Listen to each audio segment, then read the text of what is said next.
Маңғыстау ақындарының абызы Абыл Тілеуұлы көне жыраулар дәстүріндегі сөз шебері. Шешендікте алдына жан салмаған, тәжірибесі мол, көп жасап, сан-саналы өлең шығарып өткен саңлақ ақындардың бірі.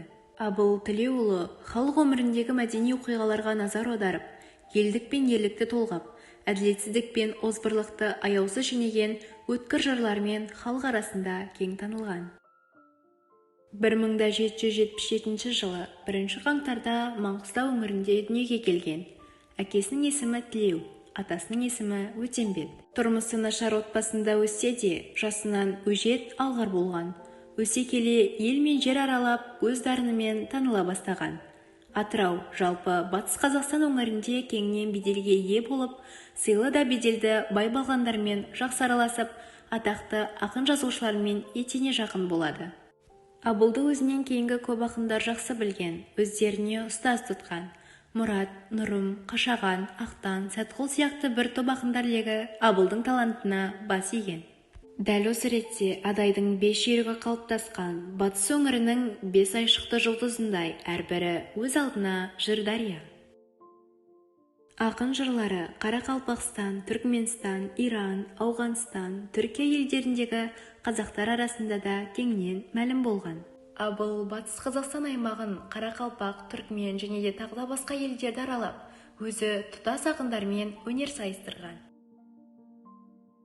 Маңғыстауда өмір сүрген түркмен шайыры Хатаммен және Есет, Махамбет, Шернияз, Есенбақ сияқты айтулы қазақ ақын жырауларымен достық қарым-қатынаста болып, ниеттес жүрген. Әрқашанда ерлік пен егемендіктің туын биік ұстаған. Абыл Тілеуұлы айтыстың да шебері, ауыз әдебиетінде ежелден қалыптасқан поэзиялық жанрда топ алдында қолма-қол суырып салма айтыс сөздерінен ешқашанда жауырыны жерге тимеген. Тұрмыс салт жырларынан басқа ерлік пен егемендікті, тәуелсіздікті және де қоғамдағы келеңсіздіктердің барлығын өлеңдеріне қосып айтып, ел жүрегінен орын алған. Бізге балдай қызбен айтысы, сушы қызбен сөз жарыстыруы, Шерниязбен кездесуі деген айтыстары жетіп отыр. Ақынның әрбір айтқан шешендік сөздері ел арасында танылып, даналық ойларға айналған. Шығармаларының негізгі арқауы адамгершілік пен елдік, ерлікті дәріптеу. Абыл Хиуа ханы Алақұл өктеміндегі қарсы бұқар азасын бейнелеп, ел қорғаған ерлерді жыр еткен. Ондай жырларынан Сүйін қараны жоқтау, Құлбарақ батырға сынды өлеңдері кең тараған. Арғымақ аттасын болмас, естірту, кәрілік, тағы да басқа терме толғауларында өмір сырын бейнелейтін көркем ақыл, нақыл, насихатта құрылған өнегелі өсиет сөздер. 80-нің бізді келдік жетеуіне, отырған қарсы алдымда қаным айым, қар жауар күн түн оның қабағынан атты шығармаларында хан сұлтандардың теріс қылығын әшкерелеу, ел қамын жеу, ізгілік, адамгершілік мәселелері сөз болады. Өмірінің соңғы кезінде Баймағамбет, Қайыпалды сұлтандармен кездесіп, бетпе-бет айтқан батыл сөздеріне қарағанда, ол шындықты айтудан тайынбаған, хан алдында қасқайып тұрып, оның мінін көрсетуге батыл жеткен ақын. Пікір – қоғамдағы кез келген тұлғаның ойы, яғни қоғамда қалыптасқан жалпы түсінік. Ұлы тұлғаларға әрқашанда ұлы пікірлер айтылған, ал Абыл атамызға қандай абзал пікірлер айтылған екен? Әуезов Абылды халық арманын өз шығармаларында бейнелей білген үздік ақын деседі. Ысмайылов творчестволық дәстүрлері өз заманындағы ақын жыршыларды үнемі қызықтырып отырған асқан жүйрік импровизатор ақындардың қатарынан айтады.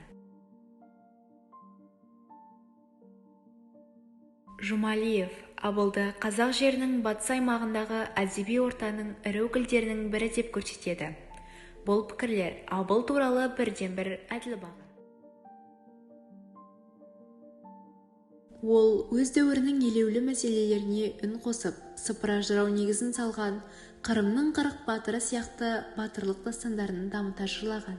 Өз кезегінде әділдіктің ақ туын биік ұстаған ұлы тұлғалардың бірі болды. Абыл бірде билер мен бектердің алқасына кездеседі. Олар ақыннан өсиет насихат өлең сұрайды. Сонда Абыл айтыпты: Өлеңім сұр жорғаттың сүргініндей, қаңтардың қар бораған үргініндей. Жаманмен мүмкін жолдас болсаң дағы, жақсының болмайды екен бір күніндей. Өмірің бір жаманмен өтсе болмас, өксітіп ерден дәулет кетсе болмас. Ағайын сыйласпаса тіріде оңбас, үдере бірге көшіп бірге қонбас. Ондай ойын 25-те желсің бегілер, 30-да ой тоқтатсаң сенсің бегілер, 40-та қыр басына шыққан бегілер, 50-де еңкеу тартпай ма білсең бегілер. Ал бүрі 60-ында толған бегілер, желектей 70 жаста солған бегілер. Базарда баса шыққан боз жорғадай, 80-де селкілдейді басың бегілер. 90-ға ара жетсе жансың бегілер, кіртер кірпігің мен қасың бегілер. Қайтарсың 100 жасыңда райыңнан, жас кезігі даңқың қалмайды сол ойыңнан. Ақынның ел арасында таралған естірту шығармасы адам баласының мына бір жалған дүниенің бір кірпіші екендігін толғайды. Асқар, асқар, асқар тау, асқар таудың басына балапан ұшып шыға алмас. Сұңқардан қыран құс болмас, соқтасы қатпай аң алмас. Айдын, айдын, айдын көл, асырлап төксең су алмас. Қабырғасы қатқан кәрі боз, қар жауған күні жүгіре алмас. Алғаншы болсаң ауруды ал, артыңда жылап қалса кім алмас. Желбезекке жебе дарыса, өрге балық жүз алмас. Әркімдер жеткіншектен айрылса, жер таянбай тұра алмас. Қазақта ұлт тағдырын өз тағдырынан биік қойған ұлы тұлғаларымыз жетерлік. Олардың халық жадында есімдері жаңғырып, үлгі болып та келе жатыр. Абыл Тілеуұлының да ұлылығымен ұзақ ғұмыр жасайтындығы белгілі. Ал сіз Абыл Тілеуұлы туралы бұрын не білдіңіз? Және де өзіңіздің білетін ақпараттарыңызбен бөлісе кетіңіз.